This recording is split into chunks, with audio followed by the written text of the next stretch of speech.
Libros divertidos.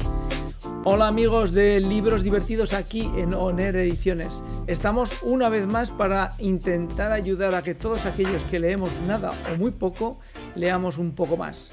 Y para eso tenemos a dos campeones de la lectura, que además lo hacen con primor y nos ayudan a intentar ver qué libros pueden ser los primeros que caigan en nuestras manos para disfrutarlos. Salvador Rodrigo Laborda y Guillermo Ramírez, aquí están. Hola Salvador, ¿qué tal? Hola, buenas noches. Buenas noches. Y Guillermo, buenas noches. Buenas noches. ¿Qué tal estamos? Muy bien, acabando el puente. Muy bien. Hoy es Ya. el día 2 de mayo del 2005, disfrutando de un magnífico puente que off the record hablábamos con Salvador que casi no, en nuestro país se ha convertido como Cuba. Tienen alumbrones, pero nosotros tenemos apagones. ¿Qué quiere decir esto? Que casi trabajamos menos, que disfrutamos más. Y vamos con los disfrutes. Libros divertidos. Salvador, Guillermo, ¿por dónde empezamos? ¿Por el cirujano de almas o por el monasterio? Lo que quieras. Venga, pues empezamos por el monasterio. Bueno, pues referente a la reseña del libro de Luis Sueco, El Monasterio, decir que pertenece a una trilogía creada por él, que se pueden leer los tres libros de manera independiente. Una se llama El Castillo, el otro referente al Castillo de Loarre, La Ciudad, que es sobre Albarracín, y El Monasterio sobre Veruela. Tiene la peculiaridad que, aunque sea una trilogía, se pueden leer de manera independiente y nos presenta a Luis Zueco como un thriller histórico con mucho suspense, ambientado en la Edad Media y entre los muros del monasterio de Veruela. Una pregunta, ¿el monasterio de Veruela realmente es un lugar, un contexto para los acontecimientos o es simplemente un decorado para los acontecimientos?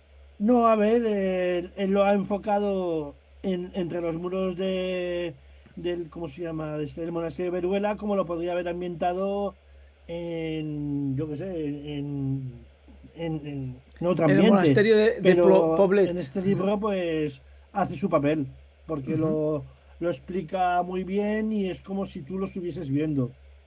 ujú. Dentro del monasterio de Veruela, para los que nunca lo hayan pisado, pues bueno, pues es un lugar curioso porque fundamentalmente es un monasterio donde prácticamente han pasado muchas generaciones de religiosos, de monjes, y donde ha sido un lugar de culto muy diferente, muy diverso. Eh, ¿Tiene algo que ver eso en la trama del monasterio?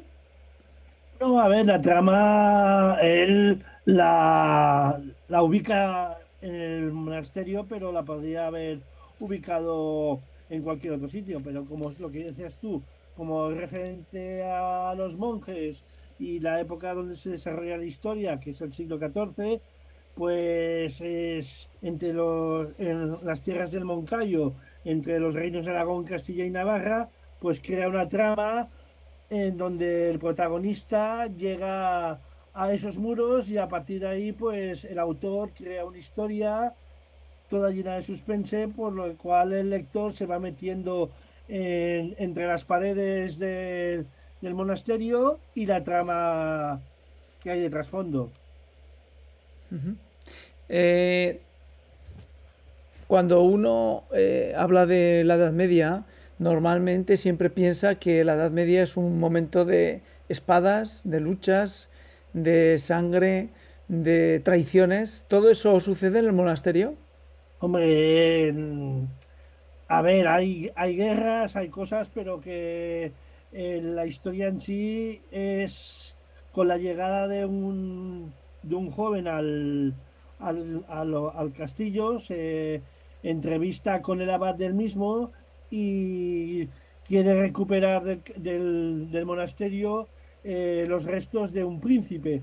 Entonces el abad le dice, vale, pues te los daré, pero primero tienes que solucionar o descubrir quién ha asesinado a un monje del monasterio. Entonces, espadas no, pero hay otros ingredientes en la trama. ¿Hay amores? Sí, también hay También amores, hay amores. amores que se van descubriendo a medida que va avanzando todo. Como tal, ¿todos los personajes aparecen a lo largo de toda la novela o son personajes puntuales que van cubriendo al protagonista? No, realmente se desarrolla todo en el mismo monasterio y los personajes son los mismos. Alguno en momentos puntuales sí que entra en la trama de manera pasajera, por decir algo, pero los fundamentales personajes son los que habitan en el monasterio. Eh, Como tal, ¿la lectura te ha sido cómoda, sencilla, rápida?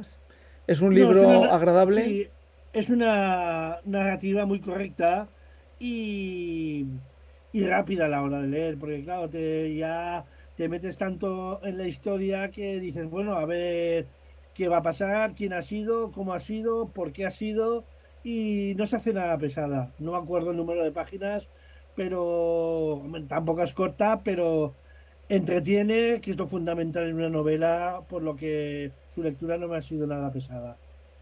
¿Esta es la primera novela que lees de Luis Feco, Guillermo? Bueno, había leído, quiero recordar, pero no sé si me la llegué a acabar, de la trilogía, la del castillo. Y luego la que me he leído posteriormente fue la de El cirujano de almas. Ujú. Bueno, pues Son dos como la únicas. del cirujano de almas nos lo va a destripar nuestro amigo Salvador Salvador. Rodrigo, pues adelante, Salvador. ¿Cómo es la Pues novela del nada, cirujano de almas? a ver, una cosa, yo es que lo que es la trama en el monasterio de Veruela, hay algo que sí que me gustaría remarcar a mí en esta novela, a mí personalmente, Volvemos lo hacia el único que... monasterio, ¿no? ¿Perdona? Volvemos al monasterio. Sí, sí, pero es simplemente el- la historia que se desarrolla allí caracteriza muy bien todo lo que se hacía en un monasterio del siglo XIV, sobre todo los cistercienses. Es decir, habla lo mismo que habló el otro día Luis Ceco con la famosa novela El nombre de la rosa, pues hay un scriptorium, hay un sitio donde hay una botica, hay otra serie el refectorio, en fin, una serie de sitios dentro en los que van desarrollando y va explicando la vida monacal de aquella época. Es decir, un monasterio en aquel momento era un foco realmente, pues bueno, de poder de todo tipo, tanto a nivel político, económico y sobre todo social, de toda la gente que estaba alrededor, que vivían alrededor del monasterio, que se veían beneficiados sobre todo, pues bueno, de todo lo que se hacía allí, que es lo único que había en aquel momento como foco, como luz, por decirlo de alguna manera, en aquella, aparte de lo que estabais comentando, de espadas y cosas de estas, pues realmente los monasterios servían para eso, para un foco, bueno, no sé, de economía de toda aquella zona. Es decir, un monasterio no se montaba de la noche a la mañana, de hecho muchos han tardado siglos en hacer su labor, pero realmente es una buena labor, es a lo que y eso está muy bien reflejado también en la novela, creo yo. Aparte del bueno, el asesinato y la resolución del asesinato. Nada más, es lo que quería puntualizar un poco, que a mí me gustó por eso, porque realmente también se habla mucho de las labores propias de los monjes en este caso. Bueno, pues tenía su forma de hacer las cosas y yo creo que O sea, para ti el monasterio da una buena apreciación de lo que sería la vida monástica en ese momento. ¿O te lo hace creer?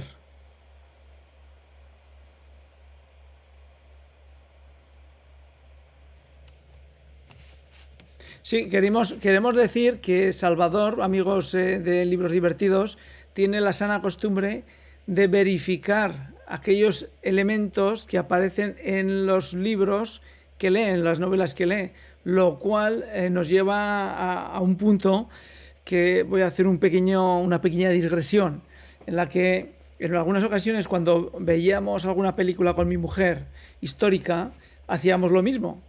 Pero en las películas sucede lo contrario a lo que dice Salvador. prácticamente lo único que queda es algunos trazos de la historia de verdad y el resto son fantasías. De tal manera que incluso las películas que dicen que están basadas en hechos reales están basadas, pero no son los hechos reales. Con lo cual hay un montón de cuestiones que son más que dudosas.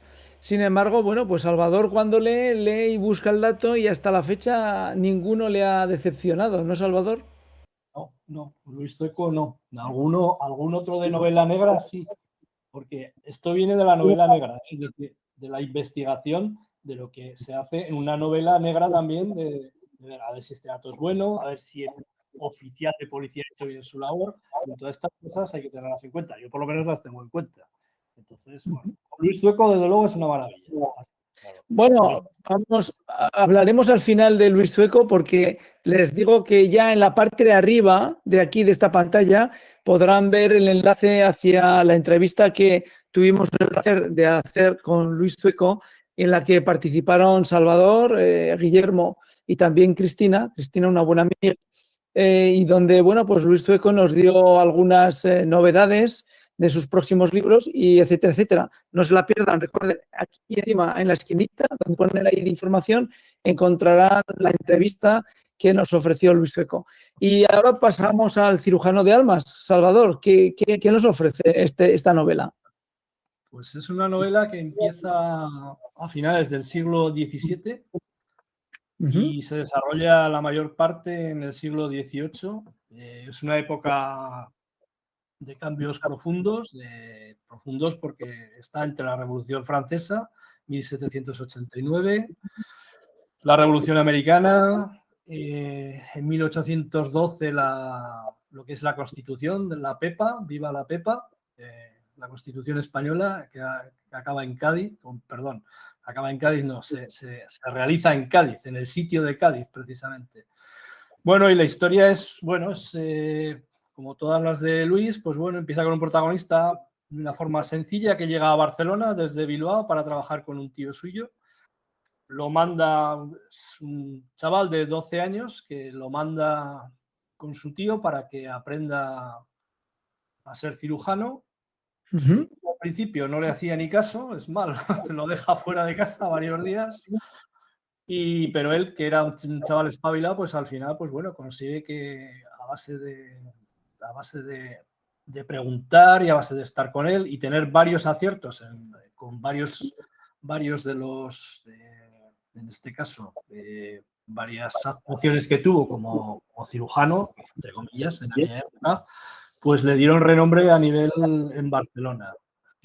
El tema está en que realmente en aquella época los médicos, los que se llamaban médicos, solamente trataban las enfermedades de una forma, pues a la antigua usanza como los griegos, con los famosos 4 humores, que si yo no me acuerdo cuáles son, pero vamos, estas historias bueno, de la medicina antigua. Eso eran los médicos.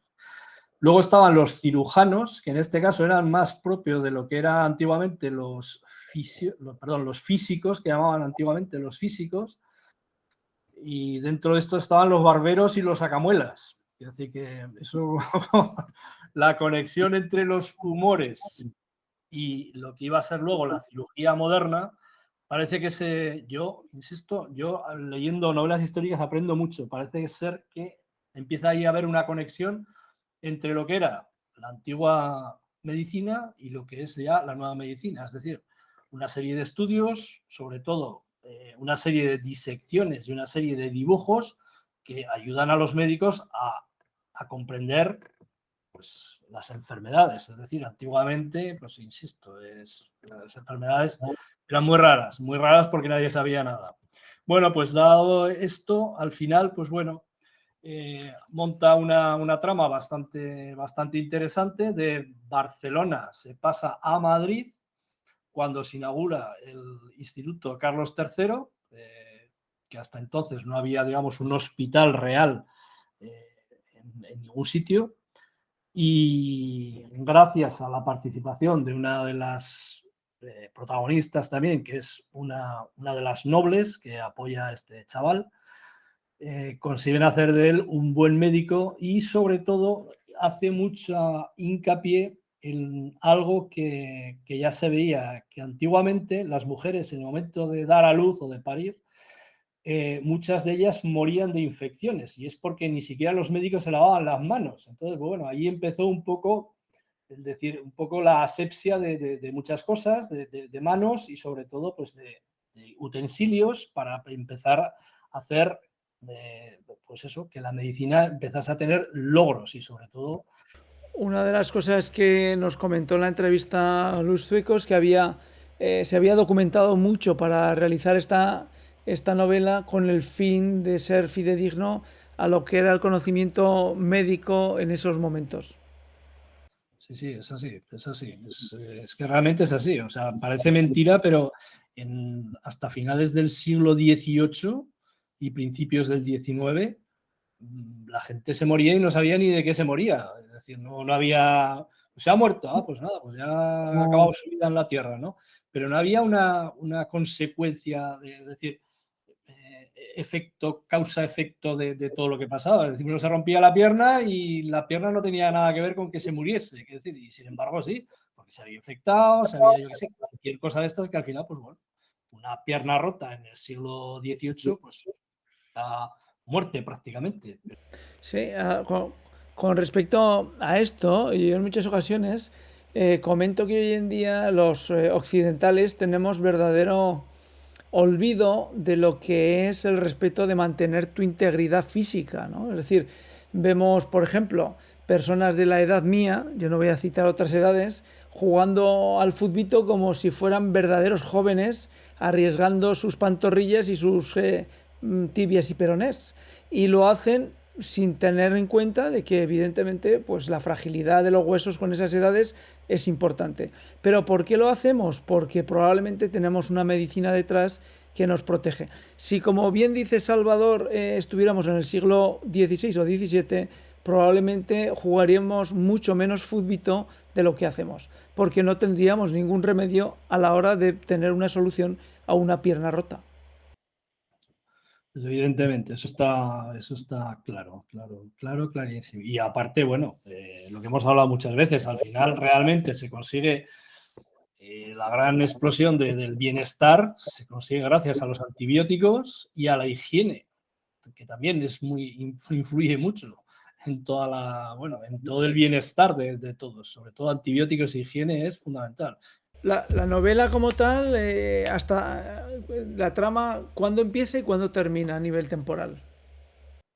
Empieza en 1770 aproximadamente, acaba en 1800. A ver, el sitio de Cádiz y la Constitución española son del 1812. Ahí se acaba la historia porque se encuentra con otro personaje que no he comentado, que aparece en la novela, que es la hija de un afrancesado, que se enamoran y al final, después de varias...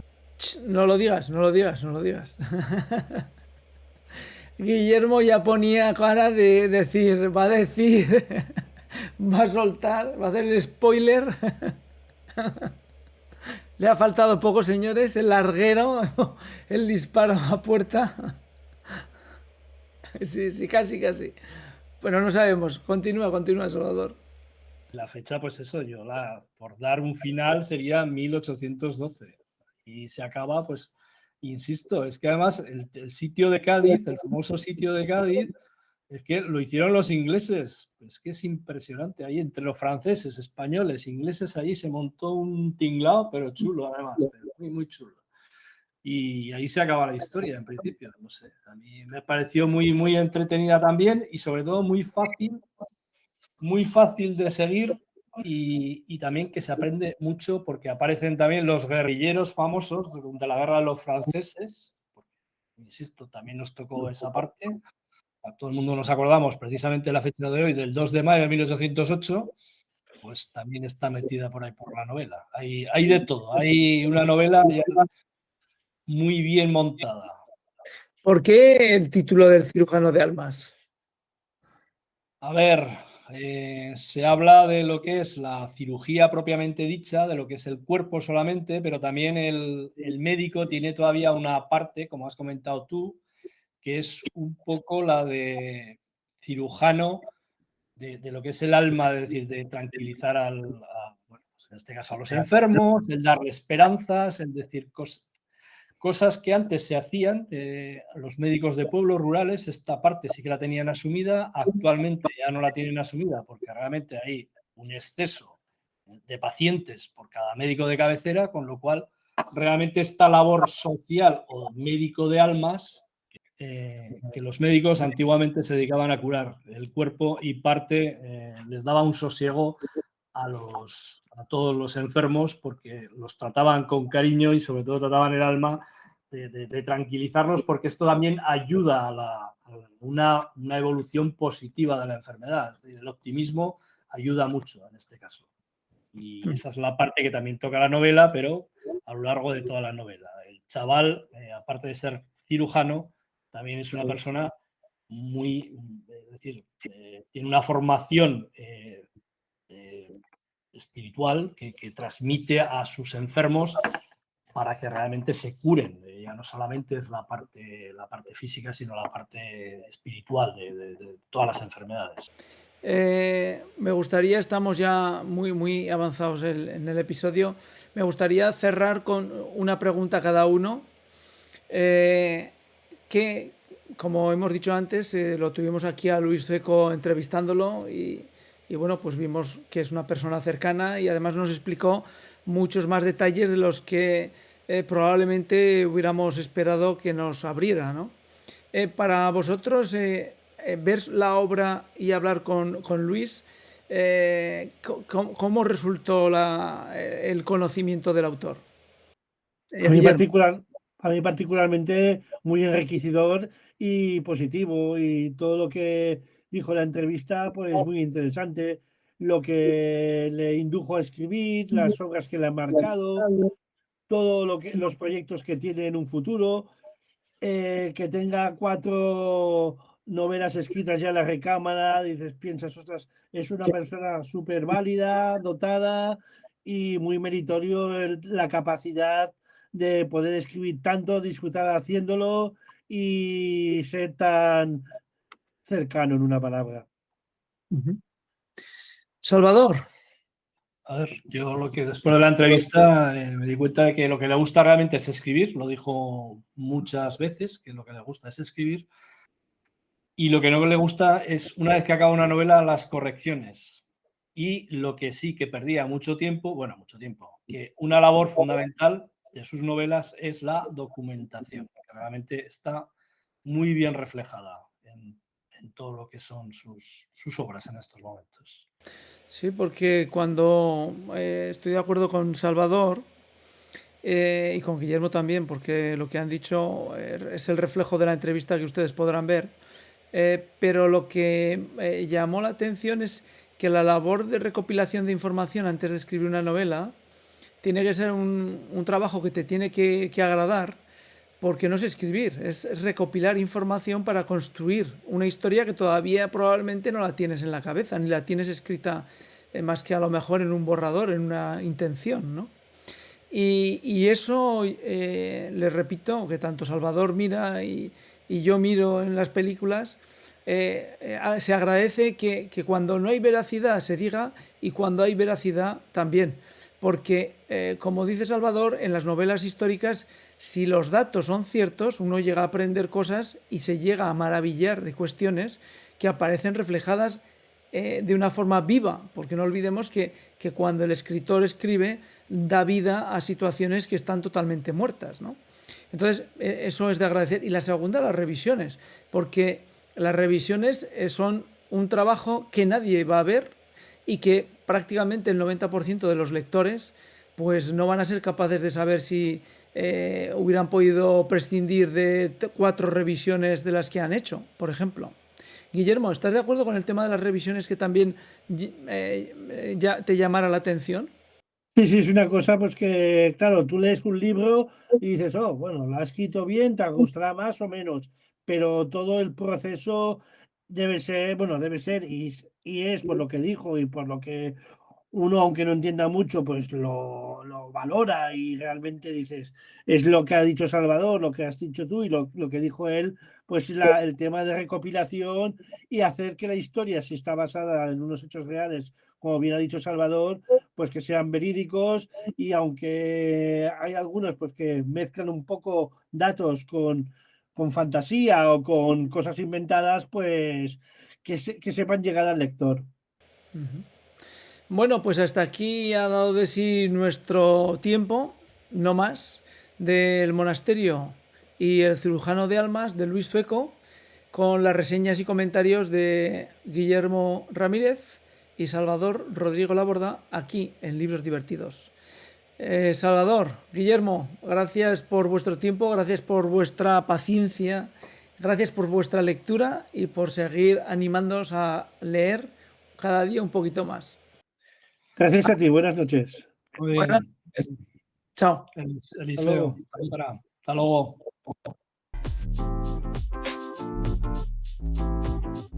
Libros divertidos.